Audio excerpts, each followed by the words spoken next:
I feel like our subjects today are, pretty similar Are in all they? retrospects. Are they? I mean, who's to say?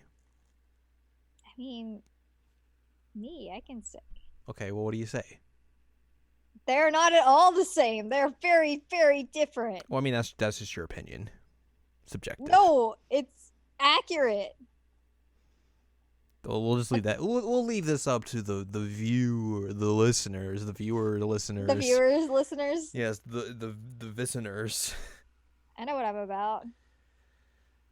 As we bring you some interesting subjects today on this episode, what do you think is 121? We'll go with that. Of the seasonal anime checkup. Did you not OVA. check? Nope, I didn't. Oh my It's a God. podcast where we have conversations about, what did I say? Music, romanticism authors, and Russian history.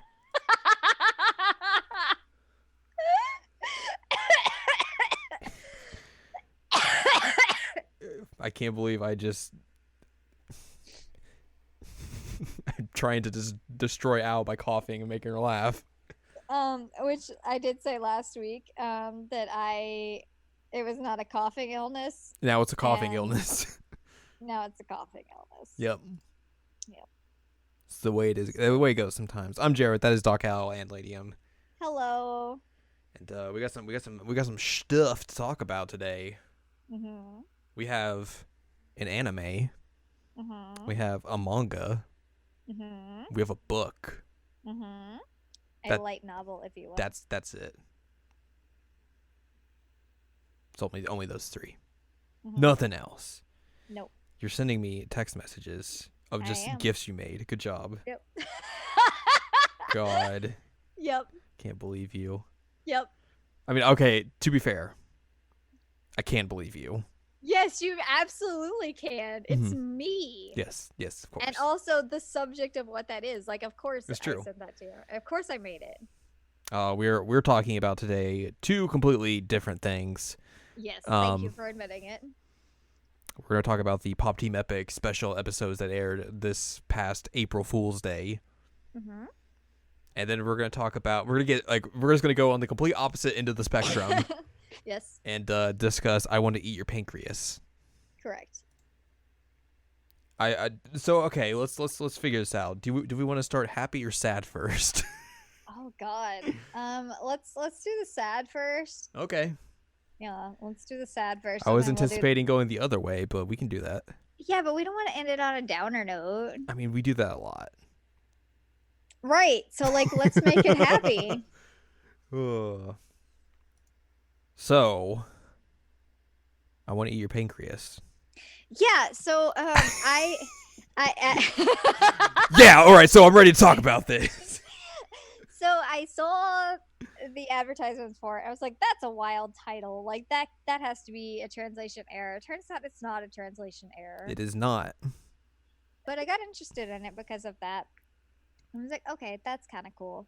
So I bought the light novel on Amazon, and then I was like, hey, look, I'm reading this thing. I'll let you know how it goes. All true so far. What do you mean so far? I'm not gonna lie. No lies detected. God. So I read it. I read the light novel, and I let you know my true feelings about it. And then I went and bought the manga, which it was great. I went to Barnes and Noble because that's who had it in the area, and nobody else had it. I couldn't find it on Amazon. I couldn't find it in any bookstores. I was like, what the heck? But Barnes and Noble had it. Yeah, my bookstore had plenty of copies of it. Wild. Of the manga. So I had ordered it online at Barnes and Noble and then went to pick it up. So I went to the checkout counter and it's like, yeah, have a pickup for McDivitt. And she pulls the rubber band and paper off of it. She's like, I want to eat your pancreas. I was like, yeah, it's a weird title, but I promise it's not weird. And she's like, oh, okay. Here you go. And then I got some cookies. It was great. I was like, yay. I just weirded out the girl at Barnes & Noble. Heck yeah, good job. Yay. I feel like I came to know about this around, I maybe sometime last year, and Mhm. I swear at some point I saw that it was a zombie film. Yeah, because you were convinced it was. I swear to you, I read someone say, "Hey, this is a zombie film." Obviously, with the way the title is set up, that makes a lot of sense. Like, okay, Yeah. yeah, sure. Yeah. Like, I thought it was a whole like bait and switch of like, oh, this looks like a normal thing. Then halfway through, it turns into just horrific things.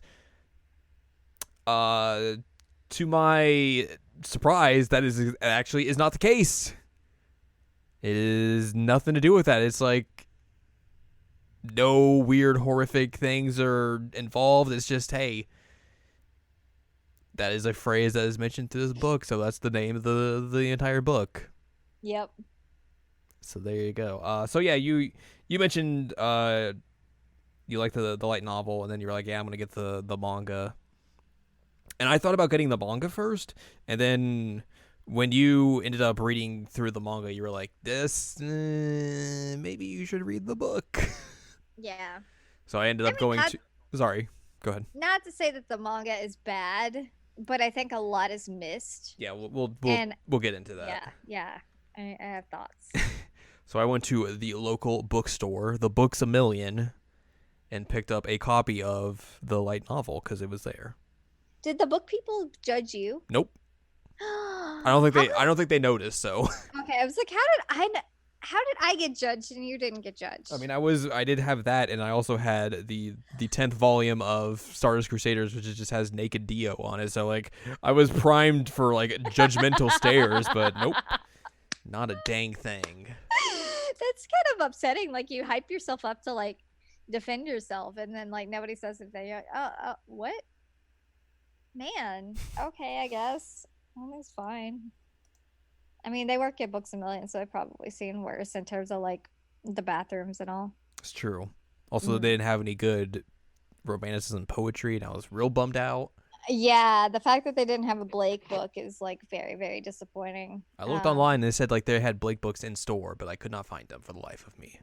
Maybe you should have asked the employee who was not judging you to Look, be like, I was already like I just want to go home. I'm sleepy, so that's like my entire life. that's true. Um, God, I'm so sleepy right now. You are. I want to go to bed. So yeah, you got the book so that you could follow Yes, my advice and read I the light did. novel. I dilly dallied around a little bit and didn't get to reading it quite right away. You know, Dilly dally, shilly yeah, shally. work and then having a presentation kind of pushed that to the side a bit. But then like last Saturday, I literally read it all in one day, like in a few hours. I mean, that's how I read it. Just Was zoomed just like through it. all in once. Yeah. I was planning on it. I was like, all right, I'll read like first 100 pages of this. Get to the first 100 pages. I'll go a little bit longer. Get to like 150. I'll go a little bit longer. Let's get to 200. Get to 200. Well, we're in this deep. We got to go all the way. Yeah, that's basically what happened with me. I was And like, then well, all right. and then I read the manga after that. So we are both on the same wavelength, although our versions of the manga are slightly different. They are. I read fan subs, so Oh, some things okay. are different. But still the same general gist of the story. But yeah. We have not seen the movie though. No. Neither version of the film. That's a thing that we should do. Yeah, there is a live action version that came out in 2017. There is an anime film which came out late last year. It did come out over here at one point, dubbed. It came out I think early this year, but it was like one of those like, hey, we're doing a little event for this, and that's about it. It was like a one-day showing. Yeah, like a I was limited like, release. ooh, I don't have time to get there for one day. Yeah, so we'll eventually see it at some point, probably whenever it's released in a wider scale. So we'll probably do an episode about it then, about the movie at least. Yep. Maybe we'll watch the movie and the live action Yeah. movie and do an episode. Because the live action film has some interesting things that I've learned. It does, and I'm intrigued on what they do with that. Yeah. So the story obviously is like we said, a very interesting title. But generally it is basically the story about this kid, this high school kid who He has no friends. he has no friends. He does not want to have friends. He's just like, I don't care, whatevs. Yeah. Uh, ends up going to the hospital to get stitches removed. Stumbles upon this book that's like just laying there in the waiting room, and finds out it's a diary of a girl who's about to die. Yep. And And it's his classmate. lo and behold, is his classmate, and he's like, "Uh oh." Which it should be said that like his one way of like coping with life is that he reads a lot. Mm-hmm. Like he's kind of obsessed with reading. Yeah. Which is why he picks up the book in the first place. Is he's like, "Ooh, book. I like books." Which, I guess that's a way to put it. But she's like, "Yeah, that's my book. Can I have that back now?" Oh, by the way, I'm dying. I haven't told anyone else, by the way. Yeah, don't tell anybody. You're Even locked Ryder into this knows. now. Ride or die. Come on. Literally. Yeah, yeah. So she basically starts like kind of like inserting herself into his life. She gets on the like library committee with him, starts like hanging around him, just like trying to get to know him better. And he's just like, this is real weird. Why is this person who's like way more popular than me trying to hang out with me? I don't understand this. I He's guess like, I'm going with this. yeah, he says a few times like, "You're dying. Why don't you actually hang out with people that like you like and not me?" And she's like, "I'll hang out with him too." So she's kind of coy about that. Basically, she just doesn't like she talks about how like she doesn't want to tell anyone else outside of her family, and obviously him because he kind of stumbled into it. And she doesn't want to like have them be burdened with the idea of like, oh well, I'm dying, so like we have to have this change in our relationship. Right. And she doesn't want to like upset her Mm-hmm. friends, because she says like one of them is very sensitive and will just like cry every time she sees her if she Right. knows, and she doesn't want that kind of thing to happen. Mm-hmm. The beginning parts of the novel are strange because like it is just like you see how like they're building up their relationship with each other, but at the same time they're kind of just real to each other.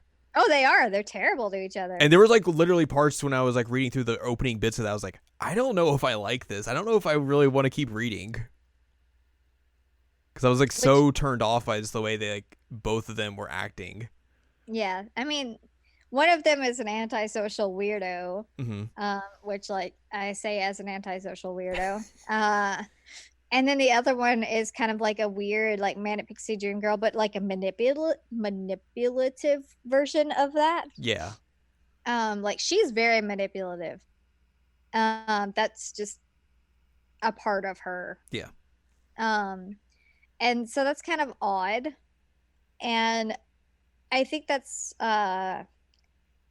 worth mentioning is that for a while in the book, neither of them are likable characters. No. It takes a little bit, but like eventually they kind of like they still kind of have that like back and forth that's like It becomes more banter eventually yeah. than it is like actual cruelty. Yeah. Which I think it really helps them because like it becomes more of like this like dry humor between the two of them, and it elevates it more to where like you see like, oh well, they're not like just being to each other, like they're just like they're becoming friends, and that's just sometimes just how friends are with each other. They'll just like poke and prod at each other, and that's just how they interact, especially because like they keep mentioning over and over again that like, hey, we're opposites from each other, so we're not gonna like the same stuff, so we're gonna poke fun at like whatever you like, and I'll poke fun at whatever you like, and vice versa, and all that sort of stuff. But yeah, so like you get weird scenes like them going to the like pancake buffet, like the sweets buffet, which I know about these things because of Akihiko. Because Akihiko gets to go to one, and he's like, I don't know what to do about this. The only thing I like is pancakes. I thought that scene was like weird just because like it's obviously it's like a more cutesy buffet type place because like they have a bunch of desserts, but also they obviously have like actual food, and like the entire time, the entire time he's like horrified. He's like, it's a buffet, dude, just chill. Yeah, but like it's a buffet with like heart plates and all. Yeah, and they do clarify like this is a place that only couples and girls go. Yeah. And so, like, he's kind of afraid that by going that people are going to misinterpret the relationship, which they do. Yep. So I mean, like his fears on that are founded, despite the fact that he could get sweet spaghetti. Yeah. Like her best friend shows up, and like she shows up like while he's out getting like more food, and he comes back and he's like, "Oh, hello." You're in my seat. And like she introduces the two of them, and she just like the best friend's a very bizarre character because like I don't think she's written at all well. No, she's not. Not until the end, at least. Because essentially she's just like she's a tomboy athletic girl who, as soon as she meets the protagonist, is just like, well, I hate you. Yeah. And it's like it's literally no, there's never an explanation why. It's just constantly like I'm just gonna act towards you, and this is my character trope, and that's it. Yeah. And it's just Yeah. like, this is really bad writing.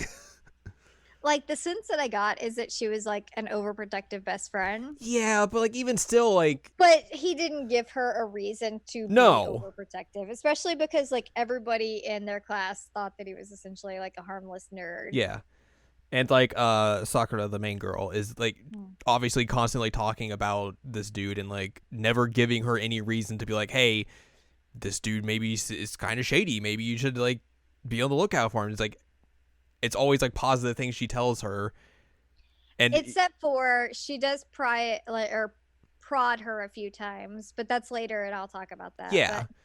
But it's specifically to make her think that like things are happening between them that aren't happening between them. Mm-hmm. But there's like never any like reason for like the best friend to be like at all acting the way she does throughout the entire thing. Yeah, no, she's kind of a butt until like the end, but Yeah. Yeah, it's weird. And after like their hangout at the restaurant, everybody's like, so you guys are dating, right? And he's like, no, We're getting along. we're getting along. And she's like, no, we're close. And he's like, why are you like this? But this leads to him meeting the clear best character throughout this entire series. Yes, the Gum Kid. Gum boy. Gum Boy. I loved Gum Kid so much. Like every time he showed up, I'm like, yes, you're here. The way they draw him in the manga is basically exactly how I would picture that character looking like. It's the exact depiction that I would expect. Like he is such a good boy. And it's so funny because he's genuinely just a nice person. Yeah. But his like at first the protagonist's like, oh god, this guy's here. What am I gonna do? You're a slacker. Like I just need to clean this thing. And he's like, can you just hold the dustpan, please? He's like, yeah, sure, I got this. Let's do this thing, man. Let's go. And the protagonist's like, I was not expecting him to stay here, and also he just offered me gum. And like it just continuously is a thing where like anytime, especially because like before this, obviously they talked about how like the protagonist had no friends. He didn't really care to like make any friends, and this dude just waltzes up after he meets like Sakura and starts getting friendly with her. He's like, so like, what's your guys' relationship? And protagonist is like, yeah, we're getting along. And he's like, okay, cool. You want a piece of gum? I'll help you out here. And then like constantly throughout the rest of it, he just like he'll come up and be like, so is this what about this and this? What about this and this? Yeah, you want a piece of gum? You want a piece of gum? What about this and this? And it's a weird way of like obviously like showing that like, hey, the protagonist can like interact with people normally and can like have like that kind of relationship. But it's also like Gumboy is like this conduit between like the rest of the class and like their weird rumor mongering and everything, and to him, where it's like the Gumboy is like, I was gonna verify this with you. Is this actually happening? Okay, it's not. Okay, maybe it is. Okay, cool. Whatevs. Just want to make sure, and also I just want to make sure you know this is the thing that people are talking about.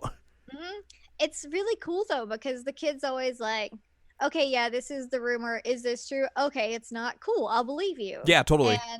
And so like he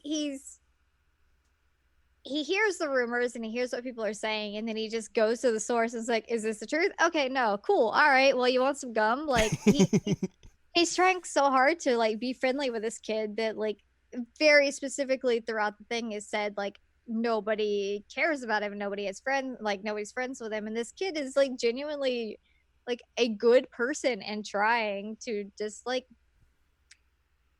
care, I guess, is the best way to put it. And like, yes, his weird thing is like, do you want a piece of gum? And I laughed every time this kid showed up because like he's gonna try and give you gum. Oh, he tried to give you gum. I mean, Um, he's polite. he's so polite, and like the fact that he's even offering like gum's expensive, man. I super enjoyed that every time he would just show up and be like, yeah, what's up, dude? Hey, what's going on with this? Okay, yeah, I got you. You want some Legit, gum? No? Okay, cool. Later. he's the best character in the Legitimately, yes, he whole book. is. I love Gum Boy. Gumboy is He's the best. fantastic. And like you said, like when I saw him in the manga, I'm like, yes, that is exactly what I wanted out of this. I'm so glad. It made me so happy. Same. And like when the way that they drew him when he got like stoked about getting the dustpan, Yeah. like he was ready. And like really he kind of like the protagonist kind of says this. He's like, yeah, maybe he just needed some direction. Because he thought he was lazy, but really he was just like, hey, I need help with this. He's like, yeah, okay, sure, let's do it. And was like super into it. Mhm. So like you just kind of have to nudge him in the right direction. And you know, other times he's just like, hey, I need to tell you about this, but also have some gum, my friend. Would you like some gum, my dude, in this trying time? Oh, I wish that was a meme now. Maybe when this film gets like out there more, it'll become a thing. Oh, I hope so. I really hope so. But yeah, he is definitely the best character. And one of the few that's like throughout the entire series actually likable. I say series. It's a book and Yeah. a manga, but because everybody else has moments that you're like, "Oh, I hate you." Mm-hmm. But this kid never has that moment. I'm always like, "You're great, Gum Kid. I love you." It's true. I love Gum Boy. So basically, some other important plot points are happening while we gush over Gumboy. Yeah. Sakura takes the protagonist on a trip, like a weekend trip, and he's just like, I guess I'm going along with this. I don't Which know. he was not planning for it to be a weekend trip. He No. was planning for it to be like a quick, like few hour trip. And she's like, "Where are your things? We're gonna have to go to Uniqlo because you didn't bring any things." And he's like, "What?" What? So they go. I forget exactly where they go. It's like Southwest Japan. Yeah, but they just go on a day trip to there and visit the sites and everything. They go to like a shrine for the god of education. Mm-hmm. They do all that stuff. They get ramen. They get ramen because he literally talks about how you can smell the ramen. Mm-hmm. Apparently, this place is like known for their ramen. God, Naruto would be so happy. Oh my god. They go to Uniqlo. They do because like he's like, oh god, I'm sweating so much because it's summer and it's hot. Yeah. Which, God, I love Uniqlo. I would also go there. And then they get a hotel, or they go to a hotel. Yes. He lets her take care of like all the details, and like he sees like there's like an argument happening at the front desk, and he's just like, I don't know I'm too far away to like hear exactly what's happening, but I'm watching and I don't know what's happening, so I guess this is the thing. He's like, I'm just going to nod at her reassuringly. Yep. And so he does that. She's like, okay, everything's fine. Oh, by the way, we're going to share a room. He's like, ah. He offers, he's like, I'm going to leave and go somewhere else. And like, Well, he doesn't offer, does he? He just like, he thinks about it. Like, he's like, I could have done this if I like, and she wouldn't have been able to stop me, but I didn't decide to do it. yeah. I thought he said at some point that he was going to go to the cafe. Like, I think he was like, he was thinking like, oh, well, I guess they're probably all booked up, so we'll have to go to a cafe or something. But like once they get in the room, he's like, oh, I'll take the couch. I got the couch. Yeah, couch. She's like, no, the bed's nice. So basically, some important stuff happens here. A lot of important stuff happens. A lot of important stuff here. Obviously, they've had a hot day because it's hot in the summer, hot nights, summer in the city. Oh my god. She goes to take like a bath, and she's like, hey, I need this face wash. Can you go grab it from my bag? And he's like, okay, cool, I can do this. He goes to look in her bag and like is like met with the like the stark and sudden realization of like, oh right, she really is dying because like Like, he like goes into it's like, yeah, real. he goes in to grab like the face cream, and he's met with like all these pills, these syringes, and it's like Like all this, testing yeah, all kits. this like medication that like keeps her alive essentially. And he's like, oh god, and And like, he kind of has like a panic yeah, moment. like he gives her like the face cream and just like collapses onto the bed and just like doesn't do anything until she gets out. He does fall asleep for a bit. Yeah. Because he's just like, it kind of really hits him and he gets kind of freaked out is the Hmm. best way to put it, is that it's that weird realization of like, oh god, this person that I've been talking to, because like he keeps asking her every once in a while like, are you really dying? And she's like, yeah, I'm really dying. So like him seeing this, he's like, oh, Like like, it's actually real. It's not like, hey, I'm just saying this. yeah. It's Oh, hey, legitimately real. hey buddy, Uh, please don't knock the headphones off. they both he goes and does his bath business.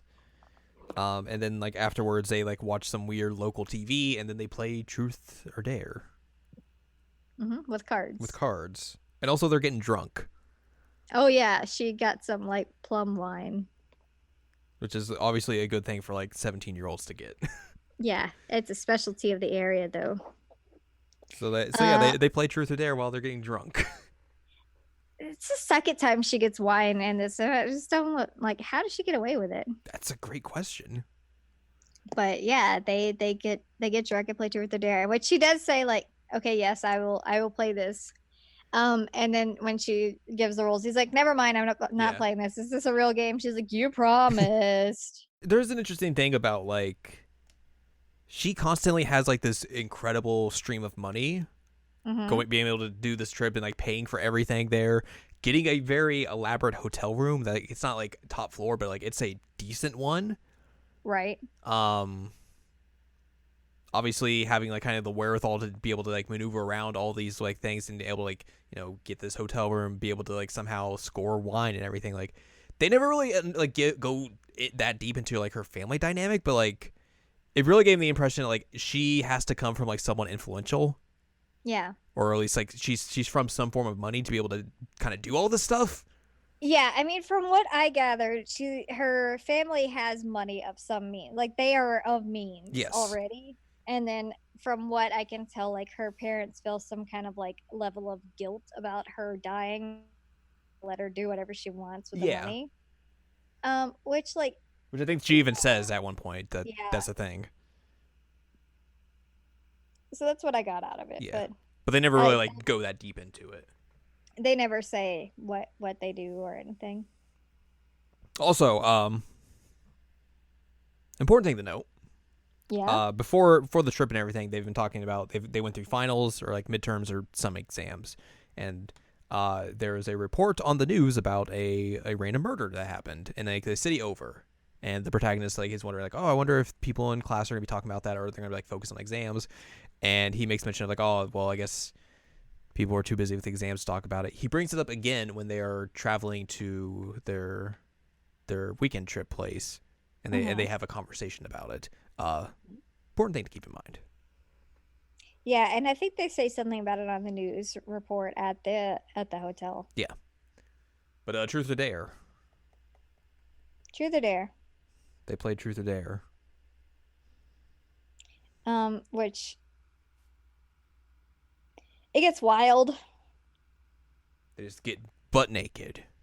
No, although she does tell him at one point, like, you could have asked me for my bra size or something, He's and like, he's like, shut up. which there are multiple times in this that's hilarious. He's like, I'm a gentleman, please do not act like this. She's He's like, like whatever. trying to keep his purity and intact there, which is hilarious because that's like the exact opposite of how dudes usually are in these kinds of things. Yeah, But he like legit is like very, very dedicated to that purity life. verily. Verily. um, but yeah, you get some moments of like, who is the most attractive person in the class, and who'd you? Is this the one who'd you have your first crush on? Yes. Yeah, and she's like, where would I rank in the hotness of the class? Eh, He's like, eh. in a third. Yeah, third. And then he clarifies, of the people I can actually remember. And I think it's like 3 people. Yeah. So but he doesn't tell her that. And then he ends up winning a lot of rounds and asks her, like, what were you like as a kid? And, what, I don't remember the other things, but basically, like, basic stuff. And she gets upset because she's like, why are you asking me this? Is this an interview? But he says that he's trying to, like, figure out who she is because, like, they're opposites and he wants to know how she came to be like she is. Yeah. So, like, he has interesting reasons for doing the things he does, but she is very upset by it because she keeps losing. And that was not what she wanted from this game. No. And then, like, the last 2 are like to carry her to the bed. He princess carries her to the bed. He princess carries her, but also he, like, is in his head saying, like, that he could barely do it because he's not strong enough, which is hilarious. I couldn't do it. And then well, shush. And then the last one was that she wanted him to sleep in the bed with her. Well, but again, he wants to keep the purity intact, so they have to. Like, the last question, she asks him a truth. Yeah. And I can't remember what it is because he deflects it. He does deflect it. Goes to the dare. That's when she's like, "Hey, sleep in the bed," and he's like, "Oh, all right, guess I'm doing this." Yeah. What was it? Do I need to go get the book? I mean, I have the book right next to me, but I don't know where the chapter is. Oh. Let's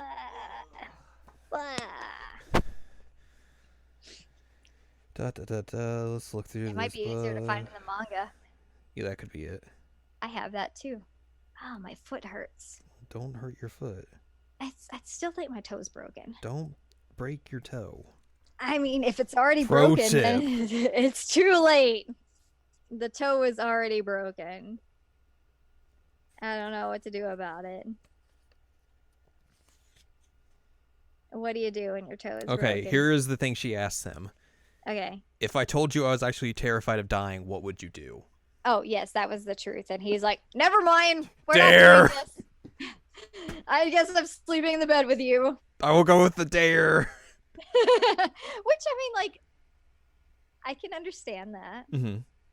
That's a hard question to just ask somebody. Especially when you've, like, only known them for, like, a few months at that point, probably.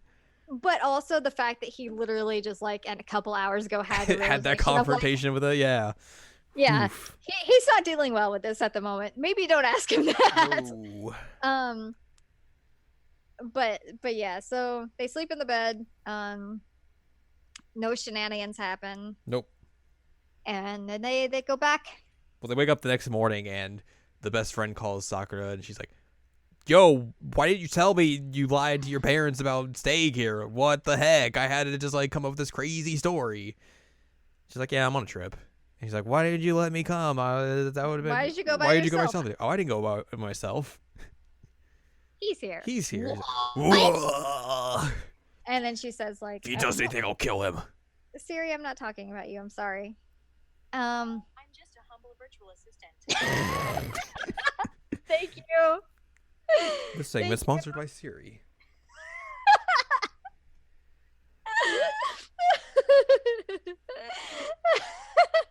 That was funny. I'm sorry.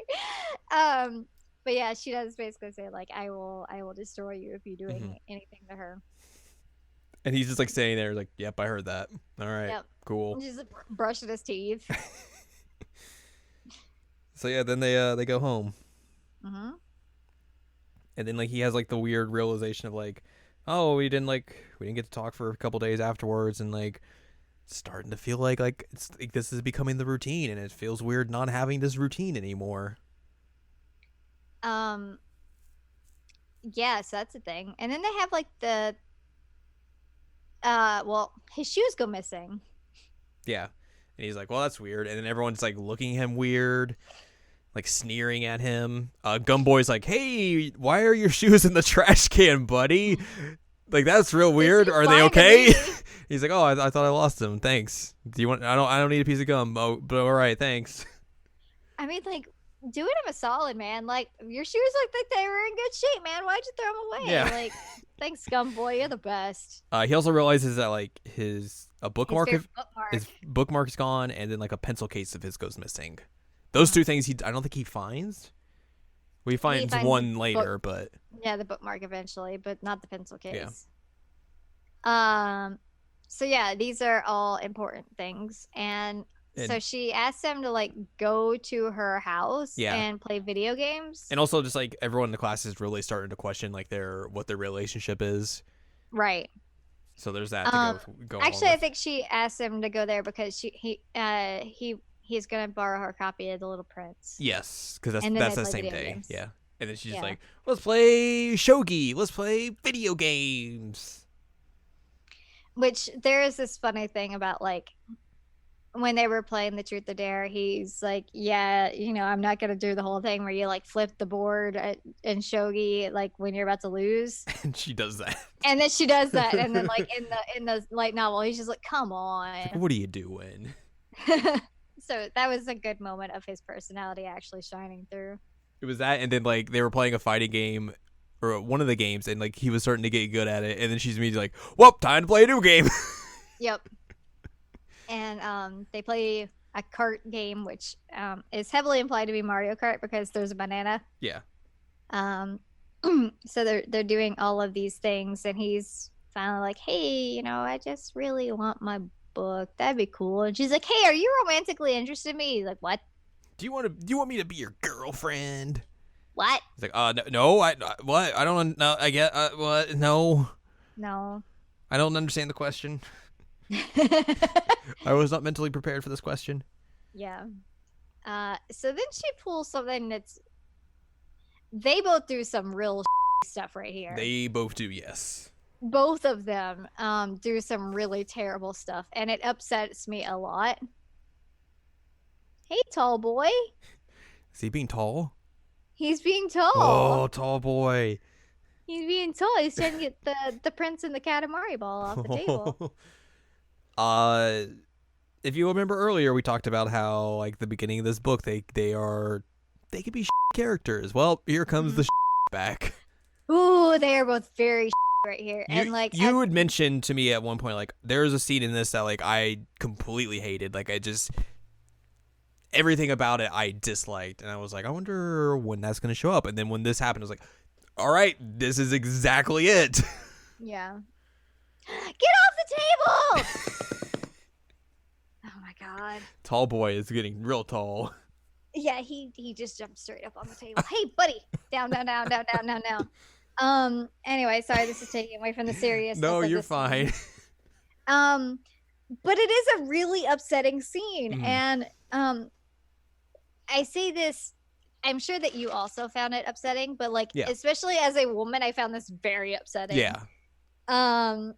But again, also what she does is not okay. Because she essentially is like, okay, well, since you are not interested in like me being your girlfriend, then I can do this because it's on my bucket list essentially. And so she like pins him to the wall in like a weird hug. She like weirdly kabedons him. Yeah, she does like a weird kabedon, and he's like, I don't know how to handle this, and I don't understand what's happening. And also, that's something that she knows is that he doesn't know how to like handle. Like this it makes kind him of uncomfortable, and then like she's literally like, "Hey, you want to?" Yeah. And he's like, "No, I want to go home. I need to get out of here. Please give me the book and let me leave." And then she just kind of plays it off as like, "Oh, haha, that's funny. I was just playing with you." Like, I didn't mean any of that. That wasn't. And he gets very, very aggressive with her, and essentially like pins her to her bed. Is like holding onto her arms, and then like she starts crying because she says that like he's hurting her. And like seeing this actually drawn out was very, very upsetting for me. Yeah. Like very, very upsetting. So I had to kind of like flipped through it really quick because I was like, I can't go through this again. Because especially like they make like his expression like way darker because like the eyes especially like it looks like there's like nothing going on in his eyes. It's just like he is just fueled by this and this is what he's doing. Mm-hmm. But like, and eventually he does like pop out of it and just leaves. yeah, like but, like once he sees her crying, he's just like, oh, he snaps out of it and he's like, oh yeah, which like it should not be that triggers you to realize like, oh, I fucked up. Especially when she's like, hey, get off me, hey, get off me, hey, get off me, like multiple times. Yeah, please do this. Like, I was very uncomfortable. Yeah. Yeah. Understandably so. Yes. So that was a very, very hard part for me to read and also see in the manga. I was like, ugh, and I would probably want to like fast forward that part of the movie. Yeah. But it does happen, and they're both very shitty. And he eventually is just like, okay, I'm leaving. Bye. And he goes out and it's like pouring down rain. And he's mad at himself, which he should be. And he's kind of mad at her. Which, again, she also f***ed up. Yeah. Not to the point that she deserved that. No, but like it was not okay. Neither of them is really like 100% innocent in the situation. Right.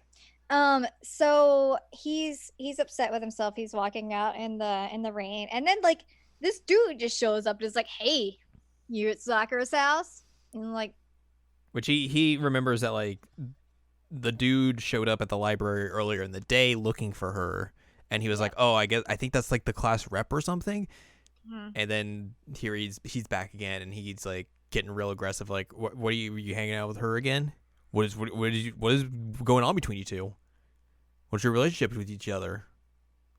Why are you spending so much time with each other? Leaving this kind of situation, like not in the right headspace to clearly confront those types of questions. Right. So like this clearly goes well. Yeah, he tries to brush it off and like literally tries to walk away from the situation, and the class rep just like is like, hey, no, we're not done talking, and like grabs him, and then like protagonist gets like the idea of like, oh, let me just I'll be real here. He's like, yeah, I heard she doesn't like real clingy guys. Like her ex-boyfriend was one of those, and like that like it's like the class rep like freaks out and then just straight socks the protagonist. Yeah, which he does say like in the light novel anyway. He's like, I'm trying to think of the way he words he says like it doesn't feel like I got punched. Like it felt like I got hit by something else. Like he purposely wanted to hurt. Yes, yeah, you're right. Like which again is leading into the whole like this is not a good person, and he also just did some really messed up stuff. I mean, he got hit with the old adage of talk get hit. I mean, he did because he's for one not used to dealing with people, but like when somebody is very aggressively coming at you and being upset, like probably not a good idea to hurt them more. No. But yeah, he does say that and gets friggin' socked in the eye, and he's like, did he hit me with a weapon? Like, what is happening? And he knocks him like flat on his the manga makes it real weird because like immediately like his left eye is like covered in blood, which I don't if you're getting punched, like a single punch is pretty rarely going to cut you like that. Like you would need to really either like get a very clean shot on like the eyebrow specifically, because that was be pretty much where it would like cut him open. And most of the time, like if you're getting cut open like that, you've probably been hit in that area before, and now it makes it easier to open up, especially with just like a single punch. He, like I said earlier, he insinuates in the light novel that like he, like you said, he feels like he got hit with something else. They don't really explain that in the manga or in the light novel. So like I wonder if maybe he had a ring or something on. Maybe like that's the only thing. Like it's not like he's going to be carrying around like knuckle dusters or like a roll of quarters or something. Like I don't see like this dude who's supposedly a class rep just like carrying around like hand weapons. Like, oh, I'm just going to put on my brass knucks and just clock this dude in the face real quickly without him noticing that I got this on my hand. So, but also like the fact that like he didn't know that he was going over there to like beat this dude up. Yeah.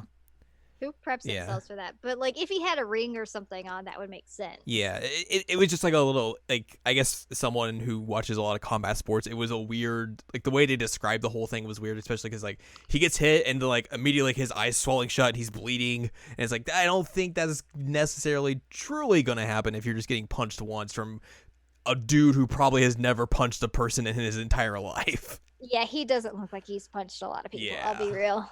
He kind of also was a nerd. It really felt like, hey, we are very much dramatizing this for the sake of the drama.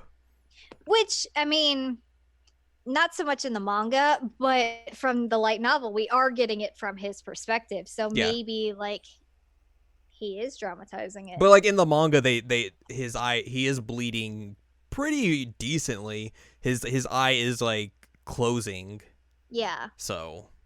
But I'm saying like maybe in terms of the novel, which came first, like it is him just like making it more drama filled. Yeah, and I suppose like, hey, this is a kid who's never been punched in the face before. That's not an experience you have probably like. He would have known like exactly like how that feels or what you go through in that type of situation. So you might be right. Yeah. Yeah. So this happens and he's like, okay, I punched this guy. She comes up and like, what are you doing? And the class rep basically says like, oh, you know, this guy's been weird and hanging around you, but I took care of it. I beat him up for you. And she gets and she like goes and takes care of protagonist who's on the ground and like picks up his umbrella and gets him off his ass. Well, like he says that, and like she's still like tending to him, and like she just like looks over at him with like, and it, like an expression like the protagonist had never like seen on her before, and she's just like she's like, creep. Yep. And then the dude's just shook. Yeah, and she basically says like, leave me alone. Yeah. Like, don't ever deal with us again. Mm-hmm. Which, you know, as a high school kid, that's got to be a little traumatic to deal with. I have to make a weird noise. Hold on. Just forgive me for a second. Oh, someone's getting the aluminum foil out. Yeah. Yeah. A tall boy is not getting on the table again. We keep jumping on the table. We've got to stop doing that. No, tall boy, you will not get on the table. I don't know why he's decided now he can jump on that table again. The low-key man does what the low-key man wants.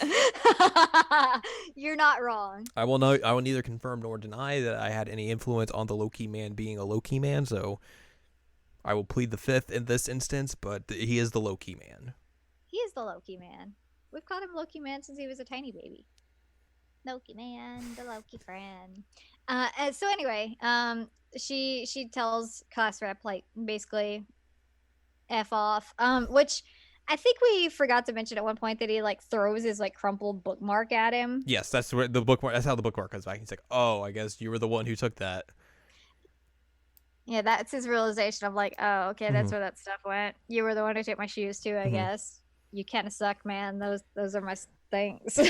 Gumboy had to get him for me or tell me about him. So she takes him back to her house and is like, "Hey, I'll get you some dry clothes." He's like, "Oh, shower. This is the first time I learned that she had a brother and everything."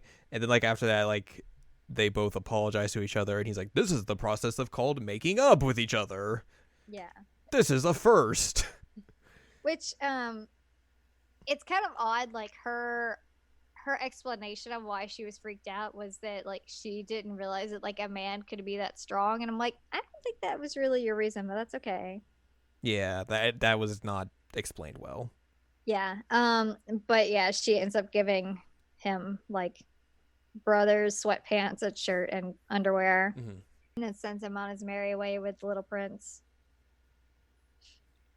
So they're friends again, apparently. Yeah. And then like he's like, "Oh, went to school the next day, and whoops, she didn't show up.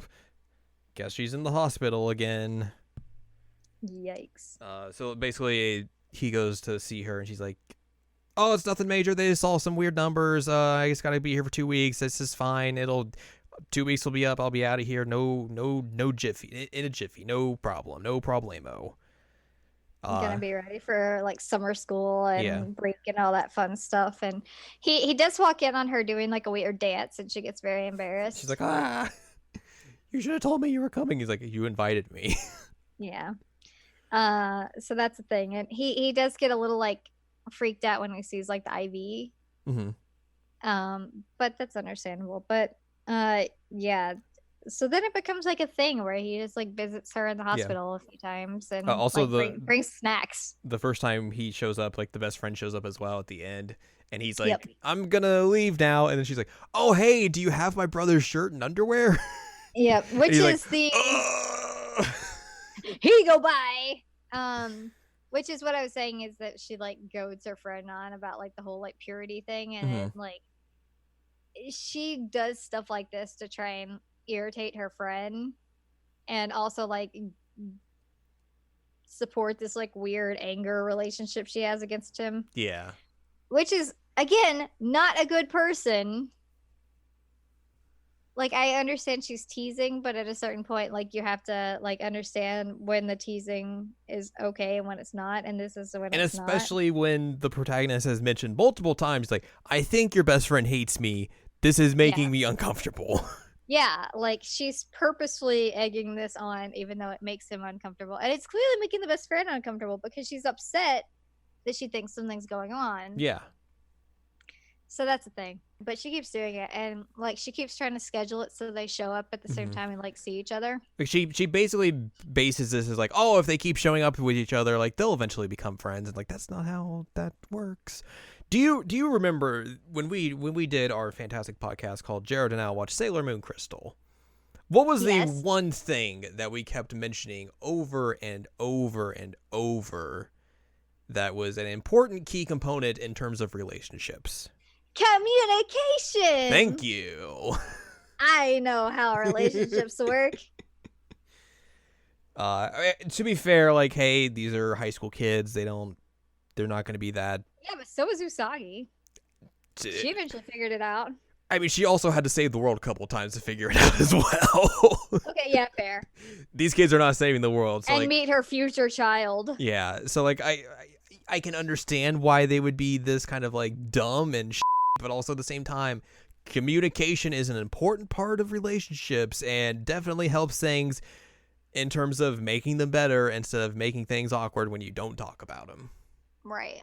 And I mean, it's just really not fair to her best friend or him to like make them feel so awkward around each other, especially when it's all based on a misunderstanding that she could easily clear up. Totally. But yeah, so he keeps going and helping her with school and like bringing snacks and hanging out, and she does magic tricks. She does magic tricks. She learns that she figures out she's gonna do magic when they're on that trip, and she's been doing all the tricks. She's gonna be the next mind freak. So this keeps happening, and then he goes one day and he's like, something's different. Like, are you okay? Is everything okay? She's like, yeah, everything's fine. Everything's great. Yeah. And I think as well around the same time he learns that like she has to stay longer. And that's when they start hugging. Because she wants a hug, and he's like, yeah, sure, okay, I can hug you. And so they do that. And they do that a lot. And then eventually he has this like he basically confronts her again. It's like, hey, something is different about you. Like, you are not telling me something. Like, I am very worried about you. Like, I'm worried that like, hey, your time has gotten cut short or something, and you're just not telling me, and it's freaking me the heck out. And she kind of like hints at it, but like basically is like, nah, everything's fine. It's all good. And like, it's like, oh, I can't believe you would actually like rely on me that way. Oh, that's funny, and everything. And then basically they make plans of like, okay, well, once you're out of here for real again, we're gonna hang out and do this. And then basically it kind of just like fast forwards to like, hey, she's getting out. Everything seems great. They're texting about like what they're gonna do and like where to meet up and everything. And he's trying to find a phrase to send her to basically tell her how he feels. Correct. And he mentions like the first thing he's gonna text her is like this like weird, I guess not weird, but like a Japanese Like the dirt under your phrase. fingernails. It's like, hey, I want to boil the dirt under your fingernails, and that's like supposedly a way to like tell someone that like you want to have part of them be with you at all times, essentially, I think. And he's like, nah, that's too cheesy. I'll let me go with something else. And he remembers back to like the first thing that like she talks to him about in the library, and one of the first things she says to him in that like, the library at the very beginning of the book is, I want to eat your pancreas. Because which she explains Yeah. is that like it's an old thing that people used to do, that like whatever was ailing them, they would eat that part of an animal. And it was supposed to heal them. So she's like, you know, if your pancreas is not working, then like you eat an animal's pancreas and it's supposed to help. So she says that she wants to eat his pancreas. So he's like, okay, haha, that's weird. So that's what he sends her. And And then he waits in the coffee shop for a while. he keeps waiting. He's like, and that's weird. She's not replying back. More time passes. Calls her. No response. Keeps Eventually, waiting. the coffee shop closes. And yeah, it gets like late, and he's just like, well, I guess I gotta go home. Something must have happened. I don't know. Also, before he leaves, he has this like weird interaction with his parents. Like he sees his dad going to work, and the dad just like slaps him on the back, like, "Hey, good job, son." Yeah. And the mom's like, "You got a girlfriend or something?" He's like, "No." He's like, "You got someone you like or something? Someone you're interested in?" He's like, "Huh?" He's like, "You think you could like hide this stuff from us? Come on." I'm your mom. So yeah, he goes home and is like about to eat dinner, and like he hears on the news like, at noon today there was a report that someone found a young lady collapsed in an alleyway on the ground. They rushed her to the hospital, but due to blood loss, she did not make it. Her name, she stabbed with a kitchen knife. She was rushed to the hospital with like a knife sticking out of her. She was a high school student named Sakura Yamauchi, and he's like, oh. Yep. Which they caught the guy pretty immediately, and he's like, yeah, he was a nobody. But like there was this whole talk throughout, like as we were mentioning earlier, like they mentioned this a few times, and she says a few times like, you know, that person didn't know they were gonna die before me, and you could die before me. And I was going to tell you, this is like the most intense example of like Chekhov's gun I've ever seen. You did mention that like this was Chekhov's gun. I was like, oh yeah, that makes sense. Yeah. Like the murderer kept coming up. I'm like, okay, that's weird. And then it's like, oh god, that's why they kept bringing it up. Of course, it's gonna come into play. But yeah, just straight up murder. Yep. Which like the fans of the manga actually had like a little bit about like what these actually are. It's like this is more of a thing that pops up in like Asian countries. Like there's not really like a great translation of like a direct translation of like what you would call it. Like some people you could call it like a hit and run murder, but like it doesn't really like make sense that way. And it's more basically akin to like random murders, but like it's not necessarily like a serial killer. It's very much something more rooted in like Asian countries and Asian cultures, so it's not like something that really has like a direct correlation over here. But like it was actually an interesting like translation of that like that was provided in the fan subs, like was actually really interesting and a good way to like kind of frame that. Yeah, because I assumed it was a serial killer because like several people had died throughout the book, and it apparently was the same guy. Yeah. So I mean that by our definition would be a serial killer. But I think it's more just like, hey, this isn't being like super planned out and meditated. It's just like this dude just like killing people on a whim. Okay. Which I think is like that was kind of the I guess not. No, never mind. My example I was about to think of was not in all a way similar. It was more premeditated. So. But yes, Chekhov's gun. It happened. It does happen. With the stabbing. And so yeah, she's dead, and he doesn't go to her funeral, which we know she's dead at the beginning because he says like he didn't go to her funeral, he didn't go to her wake. So like the entire time you're like reading through the book, you're like, all right, when's it gonna happen? When's it gonna happen? And like for me, like when she didn't show up, I was like, oh well, her prognosis had been fast tracked extremely, and she just died in an alleyway somewhere from her disease. Yeah, I thought she had probably just died from the disease, like had to be rushed back to the hospital. And then they're like, oh, she just got murdered. I remember texting you to be like, what the she got murdered? She got murdered. Like, what? So yeah. Which, yeah, so once he actually like bounces back a little bit. I think he says like it takes him like 10 days, and he just like he spends the 10 days just reading. But yeah. Which seems very fitting for him. But he remembers that she had been writing that book, the journal notebook type thing that he found at the beginning, and he's like, oh. But yeah, so he decides like, okay, I will go to her house and I will pay my respects. And his mom like gives him an envelope of money that he can use as like paying respects. And so he goes to the house and he gives the money and is like burning incense and sees her picture and all and is dealing with it. Yeah.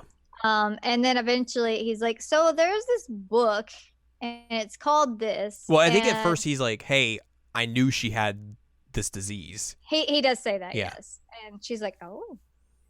And then he talks about the book and she's like, okay, it's you. And he's like, what? And apparently she had said there's a boy who's going to come by. He won't come to the funeral or the wake because he won't know how to deal with it. But he'll eventually come by and he will know that I had it and he'll know the name of the book. Give him the book. And so his mom's like, hey, you're finally here. You finally showed up, and gives him the book. And he starts reading through it. And it starts at like when she got diagnosed and is deciding she's going to like talk about how it is to like die essentially.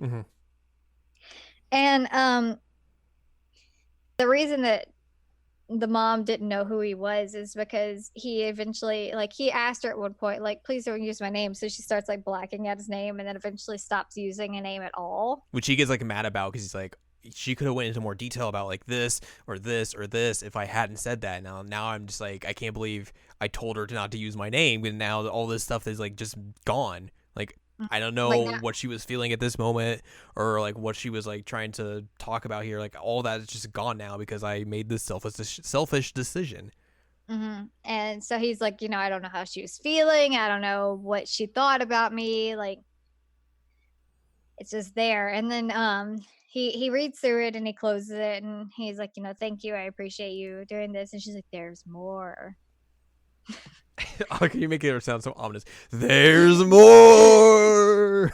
Which she had said when she was in the hospital that she was going to start writing her will because, she wanted to get out what she wanted to say to people. Yeah. And she's writing like a bunch of letters to people she knew. And so those are in the back and it starts with like her family and saying that like when she's reincarnated, she wants to be reincarnated as her family again, which is cute. She does one for the best friend, and she's like, one hey, for the best friend. I'm sorry I didn't tell you about this. I knew you'd be sad. You would be really sad, but like nothing about our relationship has changed. Like I still love you and all this stuff. Basically, like all this stuff. Like, hey, I'm sorry I didn't tell you, but I hope we're still cool. And then he gets to the final one, and it's a letter to him, and it's basically just like, here is my entire like thought processes. Here is what I thought about you. Here is everything laid out, bare, raw, and right for the pickings for you to read through. Yes. And like one of the things she talks about is that like, she felt that she was like really begin to like fall in love with him, but she didn't want to have like that baggage of like, well, if I get into a relationship with someone and I know I'm dying, like I don't know if I could handle that. I don't know if the other person could handle that, and or if it's fair to them. If it's fair to them. And also like she talks about this idea of like their relationship not having like a label attached to it. It's just like that's just the way they are. That's their relationship. It has they're getting along. They're getting along. And it's just like, we don't have to have a label to define like what we are to each other. We kind of have this basic understanding, even if we're like we haven't like necessarily spoken it aloud. And yeah, she basically just like runs through everything, like how she was feeling at times, and overall just like her overall thoughts and emotions of like what he meant to her. Mm-hmm. And then this part hurt me. Oh boy! So like, he closes the book and he thanks her mom and says, thank you for letting me read this. And then he asks her, like, can I cry now? And she's like, yes. And he breaks down, like loses his shit. And I think he cries for like a solid like 10 minutes, I think he said. Yeah. Just like sobbing, ugly crying, which this is the part that I want to hear Robbie do, because I know he can nail this. Yeah. And I'm just interested to hear how he actually does the delivery. I'm very interested in that. But like seeing it drawn out, I was like, oh no. It's rough. Because he's like on his side, like in the fetal position, sobbing. And it it hurts so much. Legit probably one of the best written like parts of this book. Totally, because not all the parts of this book are good. Which, I mean, to be fair, like this isn't like super good like blow you away capital L literature. Like this is the equivalent of a young adult novel for our society. Yes. So I'm not. But still, it was very good. This part was very good. Not expecting Hamlet, but like, hey, parts of this were pretty good. Yeah, but also like Shakespeare wrote like fart jokes and totally. So he also like, even though he's considered high class literature, he was also like doing some young adult. Oh yeah. I won't argue that. Just saying. Yeah. People do discount stuff like this, but again, a lot of this is not as well written, but this part of it's beautiful.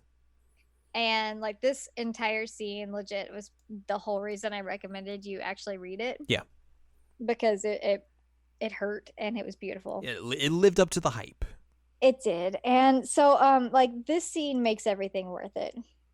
And so he decides after this point, like she tells him to keep the book and that he can do whatever he wants with it. And so he decides that he's going to give the best friend the letter that she wrote. And like they meet up at the cafe where he was supposed to meet her. And he's like, oh, I guess this was like their favorite place to hang out. That's interesting. And basically he has to like will himself up to do this. Like he is still like, I don't know if I can do this. And like he gets there and he's like, thanks for coming. This is, and she's like, why am I here? Why did you call me here? What do you want? You didn't show up to her funeral. Like, what is wrong with you? What do you want? And then like he presents her the book and he's like, all right, so like what I'm about to give you and everything is completely true. All of the things in this book are completely true. I know that she like had a penchant for playing tricks on people. She would not play a trick on you like this. Everything she wouldn't want to hurt you. She would not want to hurt you. Everything you are about to read is 100% true. And like she sees like the title and everything, like she's like, that's her handwriting. And she's like confused and everything. And then it's like she opens it up and starts reading through like the diary portion. It's like, this isn't true. Like you can't be. This is not happening. She would have told me about this. And then like she gets through the letters portion and reads all of that. Well, originally, she gets to the diary and he has to like tell her that hey, there's more. Hey, there's more, because she's like, no. And he eventually says like, please read to the end because there's more that I need you to read. And which is exactly what he had to have happen. So he knows that feeling. Yeah. But then she gets to read all that. So like she reads all that, and then he's just like sitting there patiently like waiting and everything. And by the time she gets to the end, she's kind of just like in shock, but also at the same time she just like exclaims like, hey, why didn't you tell me? And he's like starts saying, it's like, well, she didn't want it. He's like, no, why didn't you tell me? And he's like, I don't have an answer for that. And she just like, she basically just freaks out, understandably so, having this incredible bomb like just dropped on you. Yeah. And he does like ask at one point, like, for them to be friends. Yeah, like at the very end, he's like, hey, I know like I maybe not have handled this well, but like I hope that one day you can forgive me for this. You can forgive her for this. And like at the very least, like, hey, I want to be your friend. Like I want to put all of our past BS behind us and like just be friendly towards each other. She's like, LOL, no. I think she just like gets up and just like walks off. Yeah. And he's just like, whew. Dealing with people is hard. Whoa. So yeah, basically that happens, and then the final chapter is kind of like it's set a year later. Yes. Which like it introduces like he's talking to someone's like goading him on. He's like out of breath, trying to like walk up these steps, and it's like, I'm out of shape. And someone just keeps goading him on, and then it's revealed it's the best friend. Yep, it's her best friend that is Yeah. now one of his best friends. Yes. And they are going to her grave. To give her plumb line for one. Yes. Because she does say, like, if I'm right about like this feeling, leave the offering of the place where we went at my grave. And so he takes the plumb line because she was right. About them eventually becoming friends. So yeah, they talk to her and like, hey, we're gonna go to your house and do all this, yada yada yada. The best friend like is like, me and her mom are gonna scold you for not coming anytime soon, because like he had this like thing in his mind. He talks about like, I couldn't bring the best friend to her house because I had to feel like we were actually friends before I could take that first step, and kind of describes like, we took this friendship very slowly because like I didn't know how to really do it. She had to wait for me to really approach her again in order to like actually begin it, and we took it slow and everything. But like we're at this point now where I think everything's gonna be okay. And at one point as well, he just like blurts out to her like, hey, let's be happy. And she's like, what? Are you trying to like confess to me or something? He's like, no. Unlike him, I'm into more reserved girls. And he's like, oh, wait, no. I just forget I said that. And she's like, she's like, I wouldn't have figured out if you had more than two friends. Which we find out that he is now friends with Gumboy. He is friends with Gumboy. I'm so happy. Which the funny thing is that when she says like, are you trying to confess to me? She's like, at her grave, tacky. He's just like, no. So funny. No. But yeah, Gumboy has a crush on best friend, but also he's best friends with Gumboy. Yeah. Yes, that's all I needed out of life. That was the happiest I got at that epilogue. Same, dude, same. When I found out they were friends, I'm like, yes, Gumboy comes through again and again and again and It's again. true. Gumboy, the real MVP. So yeah, like they eventually go off to her house, and like they hear like this laughter, and like they both like jerk their head back to like look, and both hurt themselves. Yep. And then they're like, did you hear that? Yeah. Did you hear that? Yeah. And they're like, well, okay, I guess we're going to your house. And that's how they that's how the book ends and everything. Yep. There is this whole thing about his name. Yes, he finally reveals his name at like the very end when he's talking to the mom after he gets the book for the first time. And it has to mean something in Japanese, but I don't get it. Well, she mentions at one point that like his name means like close to death. Yeah. Which I guessing like the way the characters are for like either his first name or last name, the characters just mean that or something. I don't know like which one's which, but yeah. He eventually reveals his name to be Haruki Shiga.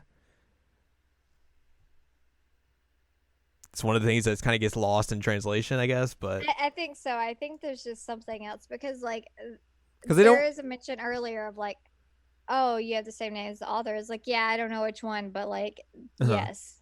And the mom says the same thing, but like he reveals his name at that point. It's like I don't understand why like throughout the book, like it was such a big deal. But I think it's because he didn't really think of himself as a person until that point. Yeah. that's really what I came out of it with, is that originally he was thinking of like, this is how other people are perceiving me, but I'm not like an actual person. And then when he like has his name revealed, then that's his understanding of like, yes, this is me as a person. Yeah. That's how I interpreted it anyway. I can see that totally. Did you have a different interpretation? Nope. Okay. But I just think like what you said is poignant and true, so I will go with it. Because really, as sad as it is, like after she dies, he kind of is able to become his own person, Mm-hmm. and that's his way of like dividing himself. Of like, he is no longer just as other people refer to him, and how he is related to other people. And like, yes, she helped him do that, but also it was a lot of his own doing, which I said it before. This does have a lot of like manic pixie dream girl tropes. Mm-hmm. Like a lot. It's one of the first things I like when I was reading through. I was like, "You were completely on the mark about that." Yep. It's definitely got that trope. I think the one difference though is that like they're both pretty, Yeah. and that's usually not how it goes in Manic Pixie Dream Girl. But this is definitely that. Yeah. Like we mentioned earlier, we both read the manga. I think we both kind of had the same feeling that, like the manga isn't as good, and I think that's partially just because like going to that kind of medium, you don't get into his headspace a lot. And for me in particular, like the manga just like keeps like just going, and like none of the moments really have a chance to breathe. And I think it's because like it's only 10 chapters long, so like it's not super lengthy. And you kind of have to like speed through just to get through the entirety of the story. So like there are parts that are missing and everything. A lot of like internal dialogue and understanding that like what he's doing there is missing as well. So like it gives you the basics of the story, but like I think if you really want to like understand it and get like the full nature of the story, like you should probably read the light novel. Yeah. And I mean, he does have moments where he is very funny as a character in his head. Yeah. And like there were moments I was like, oh, that that was clever, but you do not get that in the manga. And so like they have many moments in the light novel where they're very unlikable, and you lose a lot of the stuff that actually makes them likable when you translate to the manga. Yeah. So that's kind of tragic. The benefit though is that you see that one scene drawn out. Yeah. If you want to consider that a benefit, because it still hurts. It's still pretty good. Yeah, it's still pretty good. Yeah. Like we talked about earlier as well, there's a live action film came out in 2017, not 07. Ooh. And then the anime film as well. Which I think we'll watch those eventually. Yeah, the voice cast for like the main two characters are pretty good on both sides. The protagonist is portrayed in the Japanese version by Mahiro Takasugi, who we would know from as he played Oga in the live action version of Real Life. Yes. Which I thought was interesting. And then Sakura is voiced by Lin, who we talked about in our Devil May Cry 5 episode. And then on the English side, we mentioned this, the protag is voiced by Robbie Daymond, who is good in everything. And then Sakura is voiced by Erica Harlicker, who was Anne in Persona 5. So yeah, like I think either way you would watch that, it would be good on both sides. So yeah, we will talk about that at a later date whenever we get the chance to watch that. But yeah, like I feel like we're in this weird, like, it's almost weird to say a trend, but like there's definitely been a push recently of like big anime films that are like these coming of age romance stories that have really like taken off in the since like Your Name got real popular and everything. I would probably, if we were talking about like this compared to Your Name and A Silent Voice, I would probably put this underneath both of those. Oh, totally. 1,000%. I don't know if like the manga will, or not the manga, the anime, the film will like change that at all, but like I doubt it. But I would definitely put it below those. Yeah. Though. But those are also like top tier. Good. Yeah. So it's kind of hard competition. Yeah. Anyway, you want to talk about something ridiculous now? Let's talk about something ridiculous as we are at an hour and 20 into this podcast. Yeah, we're gonna have to make it quick because I gotta sleep. You do have to sleep. Pop Team Epic, the April Fool's episode. It was 2 episodes. 2 episodes. 2 brand new episodes, which Many different versions. because the team behind that series is so ridiculous. There are 4 different versions of those 2 episodes. And there are 16 voice actors associated with those 2 episodes across all 4 versions. They basically put out a different version for like different places that were airing the episodes. In Japan, at least. Over here, you can basically pick and choose which version you want. Mm-hmm. Or just accidentally fall into one like I did. It's true. So yeah, this is a. If you, we talked about Pop Team Epic, I think, for an episode before. We have. Okay. These 2 episodes in particular were basically, I feel like, the series at its most like, can we make this very obscure reference? Do you want to make this obscure reference? Yeah, we do. We don't give a. Yeah, it was fantastic. So there's just like, yeah, it's very interesting. Like there's literally a segment where they start off with a Clerks reference, and then it pivots into the Rambo. the final scene from Rambo First Blood. Yep. And it's not even like the Rambo part isn't a joke. No. It is not a joke. It's literally just them parodying that final scene where Rambo like breaks down and is like talking about how like he's not in like Vietnam anymore and how like he doesn't want to watch people die anymore. He's like having to collect the limbs of his fallen comrades. Like nothing about this is funny. No.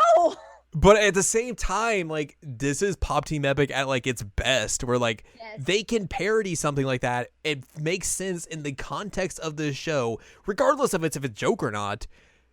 But the idea that they're just like, hey, we just want to parody the end of Rambo, like First Blood, and they're just like, okay, sure, let's do it, and they just do it. Yeah, they just do it, and they don't give a what you think about it, if it's supposed to be funny or not. And then like juxtaposed by like them ending with Final Fantasy 15 scene with like the actual graphics of Final Fantasy 15. Yeah, but it's that opening scene. Yeah, it's the opening scene with a car. And this they have like they have Papago and Peep-a-Me heads. It's hilarious. God. It's so good. And one thing that's I guess not unusual, it's a little bit different with how I watch it because I watched the dub of Pop Team Epic and this was subs. But like they translated things a little bit differently and did different that's how it was for the series. Yeah. And so that was one thing that I noticed with the different versions across because I watched the Blue Dragon version and I watched another one to see like what it was like, and the subtitles are different. Yeah, there's like some subtle differences, which is wild. It is and completely on brand for this series. Yes, like there is a scene in the part that made me squeal that it says like something to the effect of like I trying to think of how it's phrased. And then like I know he says F. Like this problem's effed or something, or like effed up. Yeah, something's effed up, or like isn't this an effed up situation or something like that? And then like I went and looked at it on a different version and it's like, oh man, this is a real big problem. Like, whoa, that's different. That's not the same at all. Because yes, I watched that version. I watched of course you did. that scene in many different versions. I can't remember like all that was included in the first episode. They introduced a new segment called Pop Epic Clay. Yeah, Pop Epic Clay. Which is just claymation versions of skits. Yep. Yeah, I kind of felt like outside of like the Rambo thing, the first episode was a little bit like. Well, we had the Final Fantasy 15 part. Yeah, like it wasn't as great as like maybe the next episode is, but like the next episode really just kicks into high gear. Especially when they start off with the Hoshiro Girl Drop opening, and I was like, oh, man. I literally was like, oh, they're gonna do it, and then they did it. Before we talk about that though, we have to talk about the first opening. Oh yeah, the first opening where like it just becomes a mech anime and it's fucking perfect. I have that song now, by the way. Oh, do you? I'll have to Yeah. send- Or have me obtain it somehow. I'll pass it to you like a note.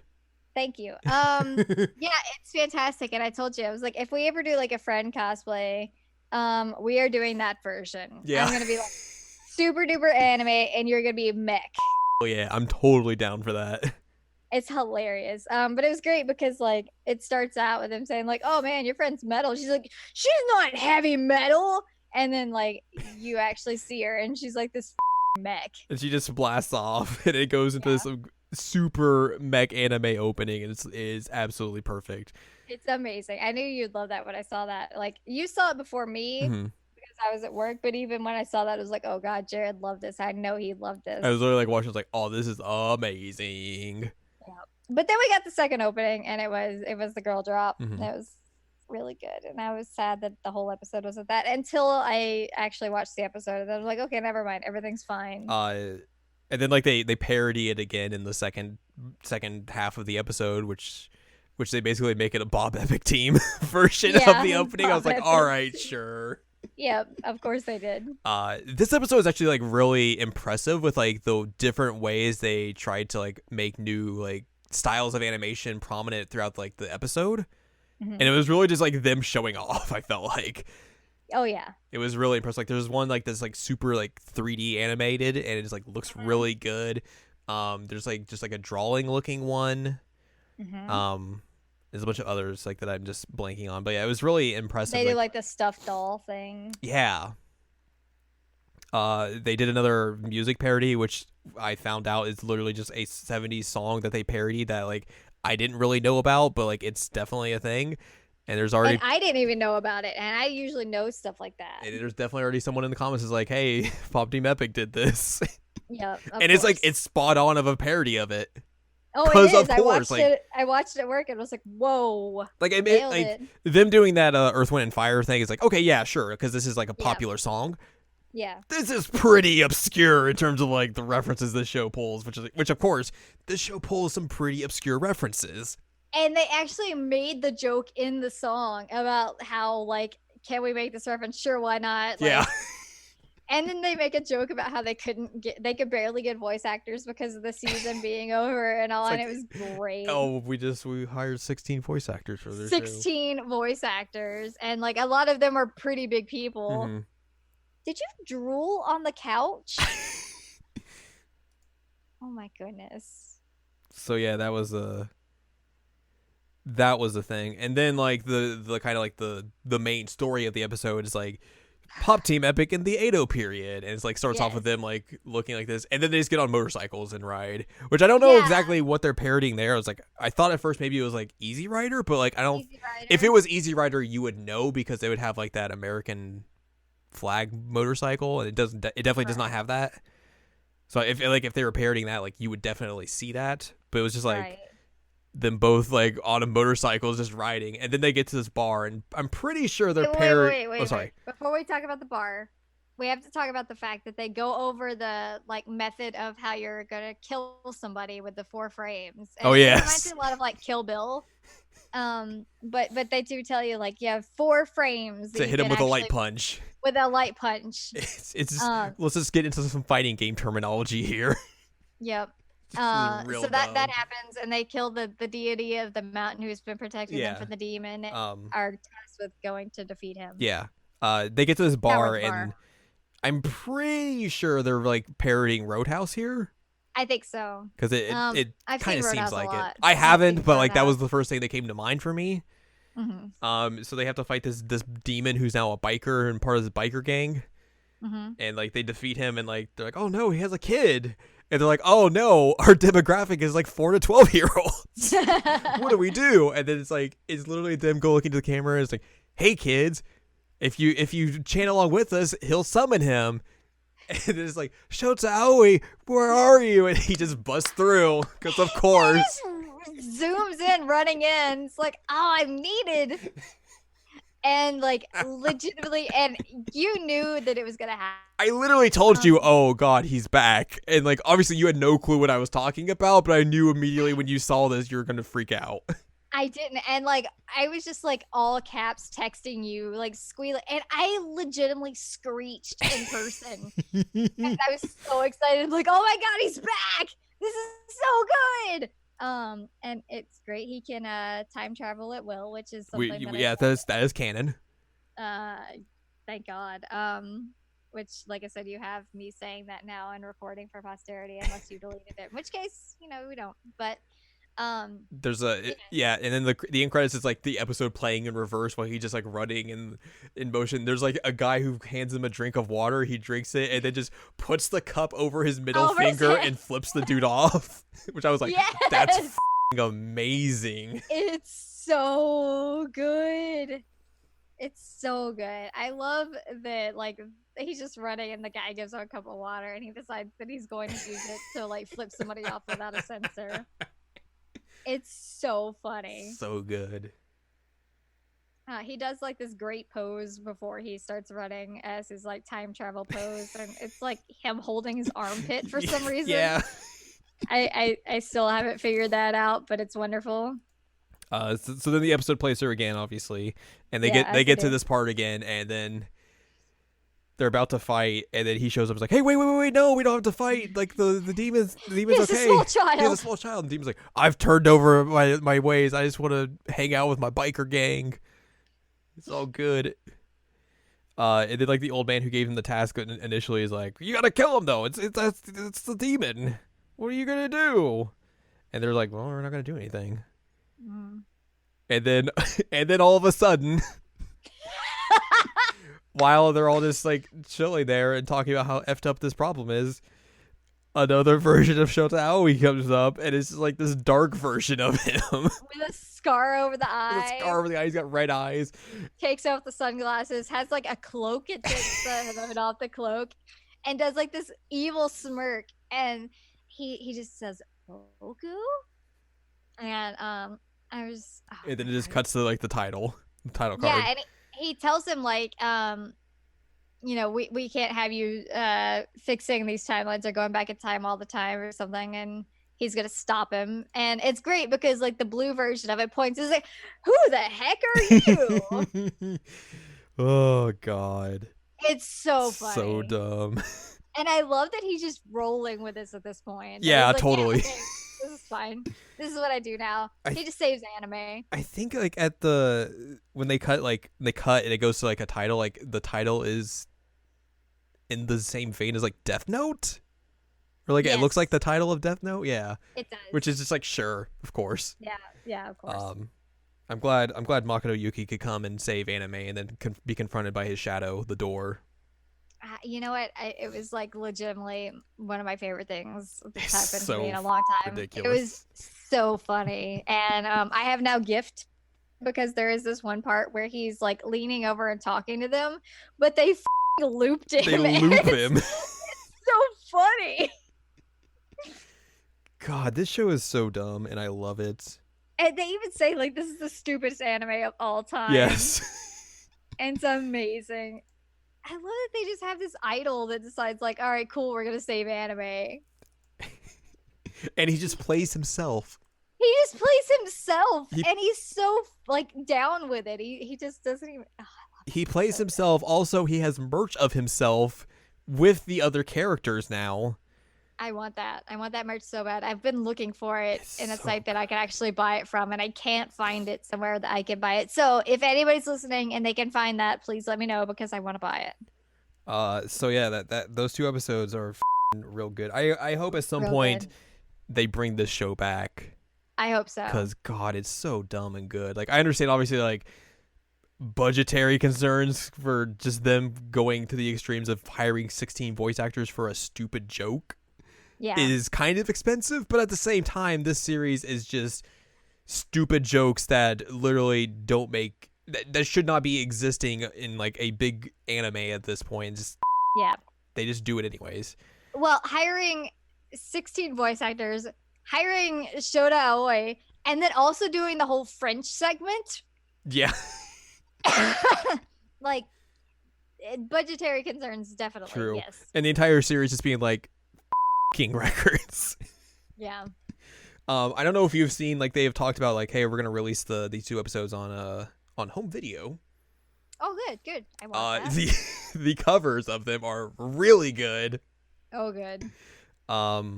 There are different covers for the DVD and the Blu-ray because of course it's Alright. Japan, and also because it's Pop Team Epic.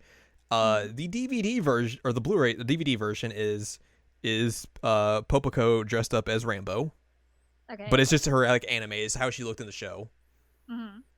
The Blu-ray version is a basically a recreation of the Rambo First Blood cover art, but with Popoko's head on Sylvester Stallone. Oh my god. and literally it's Wow. like starring Popoko Pipimi. This time she's fighting for her life. Oh my god. And like it looks more realistic than the DVD cover. I love this series. That's so funny. Like here, I'll send it to you real quick. So you can have a giggle. Back to the meeting. Yay, meeting. Yay, giggles. There you go. All right, I'm pulling it up. What a dumb show. Oh, that's so good. It's really good. Oh, I love it. What a good love this so series. much. What a good series. I agree. Holy crap. So good. God. Also, there's new merch of them and Shota Aoi where you can get like well, this is like at various like retailers if you buy the special Blu-ray or DVD. But yeah, you can get like a keychain or like a photo of them. What? I want to see this. Where is it? I will send you this link as well. Welcome to our podcast where we just send links to each other, which is basically what we did in the pre-show, which was just us drawing on a whiteboard and then also looking at various links because that's how we do. How do I get this merch? You'd have to pre-order the thingy, the special. Also, somehow they got a collaboration with Sanrio, I saw that. which I don't know. I mean, hey, that 4 to 12-year-old market. Which I guess we should also talk about at the end of the episodes. There was literally hand-drawn like drawings from like 4 and 5-year-olds at the end of the last episode. I love the art of him that they drew. Yeah, they have like there's one episode has like just drawings of Papako and Pipimi. The other is just drawings of Shota Aoi. And it's like, who is letting your kid watch this anime? Yeah, it's probably not a good idea, my dudes. Oh my god. You know, I'm not one to judge on parenting styles because I am not a parent. But maybe don't show this to your children. I mean, but what if? I mean, are they really going to get it anyway? No. So, I mean, like, I guess it really doesn't matter that much. But that's the beauty of it. God, I love this show. It's so good. It's so good. The Blu-ray is 4,600 yen on Amazon Japan. Oof. I want that keychain. I really want that keychain. And then I've seen the cover of season 3 and 4 of the manga, which is them dressed up as businessmen and PPB has a mustache. Oh my god. It's really good. What a good show. What a good show. What a good series. What a good show. What a good. What a good. See, the Choo Choo agrees. It does. Did you also know as well, like they did parodies of their original Blu-ray releases? No. The first volume is a parody of Die Hard. Oh my god. I don't know what I'm looking at volume 3 and I don't know what this is though. But yeah, they thought that's how they've been releasing the series. It's just parodies of covers. It's real dumb. I love it. Amazing. I love it. I love it all. I love this show. It's the This best. show's so good. But you need to go to sleep, so we're gonna wrap this up. I do need to go to sleep. I do have work tomorrow, You do. as you know, lamos tend to do. So if you'd like more from us, go to seasonlanguagecheckup.com or scc.cool. It's where you can find past episodes of this podcast and other podcasts like the Season Language Checkup and Season Language Checkup OVA. You can also find columns and reviews on the site as well. If you'd like more from Anne Ladyem, go to anneladyem.com. She's got columns and reviews. You can also follow us on Twitter, twitter.com/anime checkup. Excuse me, anime checkup. You can also Burps. support us. I thought you didn't burp. I don't. That was not a burp. That was just a hiccup. Sure. Yeah, support us on Patreon, patreon.com/SACOVA if you're so inclined to do so. Next week we'll talk about something. I don't know. Shrug shoulders. Shrug shoulders. But yeah. That's it. Can I just talk about how adorable he is some more? Go to That'd bed. be Go to great. bed. All right, I'm gonna go to bed. Goodbye, everybody.